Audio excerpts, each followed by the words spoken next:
छत्तीसगढ़ के लोक पर्वों में भोजली का त्योहार बहुत ही महत्वपूर्ण त्योहार है। सावन का महीना जब आता है तब चारों ओर हरियाली दिखाई पड़ती है। इस दौरान भोजली गीत गाए जाते हैं। कोई अकेले गाता है तो कोई सबके साथ मिलकर यह गीत का आनंद लेता है। भोजली यानी भो-जली, इसका अर्थ है भूमि में जल हो। यही कामना करती हैं महिलाएं इस गीत के माध्यम से। इसीलिए भोजली देवी को अर्थात प्रकृति की पूजा करती हैं महिलाएं।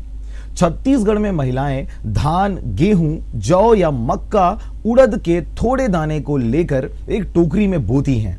उस टोकरी में खाद, मिट्टी पहले से रखती हैं। उसके बाद सावन शुक्ल नवमी को उसको बो देती हैं। जब पौधे उगते हैं उसे भोजली देवी कहा जाता है और रक्षाबंधन के दूसरे दिन भोजली को नदी या तालाब में ले जाते हैं और वहां उसका विसर्जन करते हैं। इस प्रथा को कहते हैं भोजली ठंडा करना।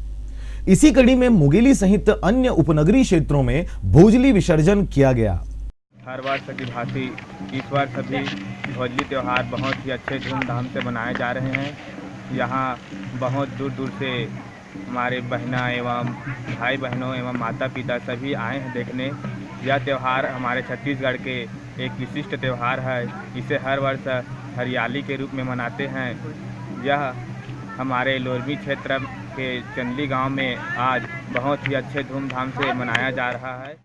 भोजली उत्सव हम सालाना परंपरा के अनुसार जो आल्हा उदल के समय के से जो आ रहे हैं उनके विषय में ये भोजली त्यौहार हम सालाना परंपरा के हिसाब से मनाते आ रहे हैं। से रक्षाबंधन के दूसरे रोज भोजली विसर्जन कर भोजली को एक दूसरे के कान में लगाकर इसे मित्र बनाया जाता है। इसे एक मितान के रूप में मनाया जाता है। यह हमारी भोजली पारंपरिक त्यौहार है।